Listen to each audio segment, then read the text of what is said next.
So we are given a logarithmic term. We need to find this expression's value. So we know if there is a log AB where A is the base, we can write log B by log A. So now we can simplify this term.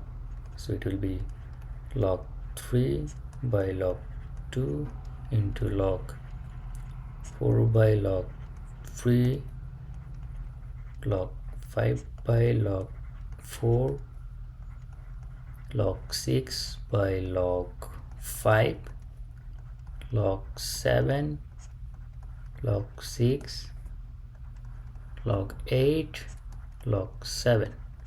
Now it will cancel out, it will cancel out, it will cancel out, it will, and it will cancel out. So the only remaining two terms are log 8 and log 2.